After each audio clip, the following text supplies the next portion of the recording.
اور کیا مجھے میرے والد صاحب کی وصیت پر عمل کرنا درست ہوگا؟ والسلام۔ دارالعلوم دیوبند کی طرف سے جواب آتا ہے، بسم اللہ الرحمن الرحیم۔ فرماتے ہیں عمومی قبرستان میں خاندان اور برادری کے اعتبار سے قبرستان کا ایک ایک حصہ جدا پہلے سے عملاً چلا آ رہا ہے، اس میں حرج نہیں، کیونکہ میت کو بھی اقربا کے قرب سے انس محسوس ہوتا ہے، لیکن چونکہ قبرستان عمومی اور وقف ہے، اس لیے بوقت ضرورت کسی کو اپنا مردہ دفن کرنے سے منع کرنا جائز نہ ہوگا۔ اسی طرح قبرستان اگر تنگ ہے تو اپنے لیے پہلے سے جگہ مخصوص کرانا کہ دوسرا دفن نہ ہو سکے جائز نہیں۔ واللہ تعالی عالم۔ دارالفتہ دارالعلوم دیوبند، فتویٰ نمبر 51960، تاریخ اجرا 27 مارچ 2014۔ اس میں آخر میں جو بات لکھی ہے کہ بوقت ضرورت کسی کو اپنا مردہ دفن کرنے سے منع کرنا جائز نہیں ہے، ضرورت ہونی چاہیے تو ایک خاندان کی قبریں جہاں پر لائن سے قطار سے بنی ہوئی ہیں وہاں بھی دفن کرنے کی اجازت ہونی چاہیے اور ان کے ورثاء کو منع کرنے کا حق نہیں ہے، لیکن اگر ضرورت نہ ہو تو پھر اعتراض کا حق ہے۔ حدیث سے ان فتاوی سے یہ معلوم ہوتا ہے کہ اگر جگہ موجود ہو، کشادہ قبرستان ہو، تو پھر بلا وجہ وہاں پر قبر بنانا اور ان کو تنگ کرنا، پریشان کرنا، اس کی اجازت نہیں ہے جی۔ اور دوسری بات یہ لکھا ہے کہ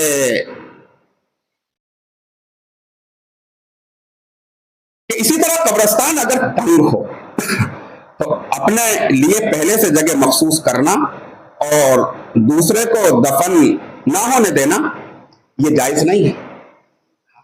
اگر تنگ ہو، چھوٹا قبرستان ہو تو پھر یہ عمل درست نہیں ہے، لیکن اگر قبرستان بڑا ہے، کشادہ ہے، کوئی تنگی نہیں ہے، کوئی ضرورت اور مجبوری نہیں ہے، تو پھر کسی خاندان کی قبروں کے پاس قبر بنانا یہ درست نہیں ہے، شریعت اس کی اجازت نہیں دیتی۔ جی ہاں، ان تمام چیزوں سے یہ پتہ چلتا ہے۔ تو یہ مسئلہ جو مالب کے قبرستان میں پیش آیا، یہاں جب تحقیق کرائی گئی تو پتہ چلا کہ ایک خاندان کی قبریں جس میں خاص طور سے حضرت قاری سلیمان صاحب نور اللہ مرقدہ کی قبر ہے، ان کے خاندان کی قبریں ہیں، ان کی اہلیہ محترمہ کی قبر ہے، وہاں پر جو گڑھا کھودا گیا تو صرف ایسا نہیں ہے کہ وہی ایک جگہ خالی تھی، علماء اکرام کا وفد وہاں پر پہنچا، خاص طور سے ہمارے ہریانہ، پنجاب، ہماچل، چنڈی گڑھ کے صدر محترم مولانا حکیم الدین اشرف اٹاوڑی اپنے وفد کے ساتھ پہنچے اور معائنہ کرتے ہوئے ویڈیو بنایا، اور وہ فرما رہے ہیں اس کے اندر کہ دیکھو یہ 4 سے 5 بسوا جگہ خالی پڑی ہوئی ہے، قبر کہیں بھی بنائی جا سکتی تھی۔ تو اس کا مطلب ضرورت نہیں تھی، مجبوری اور تنگی نہیں تھی، قبرستان چھوٹا نہیں تھا۔ اور یہ بات میں پہلے عرض کر چکا ہوں کہ مالب کے قبرستان میں بھی ایسا ہے کہ دوسری برادری اور خاندان کے لوگوں نے اپنے لیے جگہ مخصوص کر رکھی ہیں۔ ہم جس گاؤں میں رہتے ہیں مانی کھیڑا کے اندر، اس کے اندر بھی ایسا ہے، عام موقوف و قبرستان کے اندر 2 خاندانوں نے اپنے لیے جگہ مخصوص کر رکھی ہے، قبرستان الگ کر رکھا ہے، اور ظاہر ہے کہ اگر کوئی دوسرا وہاں دفن کرنے جائے گا تو ان کو اعتراض ہوگا۔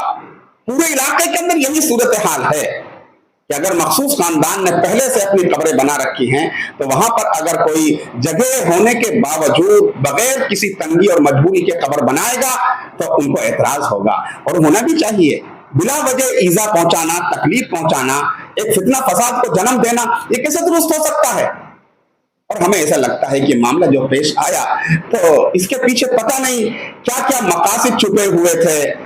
پتہ چلتا ہے کہ وہ جو خاندان والے، قاری صاحب کے خاندان والے وہاں پر پہنچے، انہوں نے جو عمل کیا، یہ بات میں وضاحت کے ساتھ کہہ دوں، انہوں نے جو عمل کیا کہ پھاوڑے لے کر کے اس گڑھے کو بھرنا شروع کر دیا، ہموار کرنا شروع کر دیا، یہ بہت برا ہے۔ بظاہر جو بھی دیکھے گا وہ کہے گا کہ یہ غلط کر رہے ہیں، کھدی ہوئی قبر کو نہیں، بالکل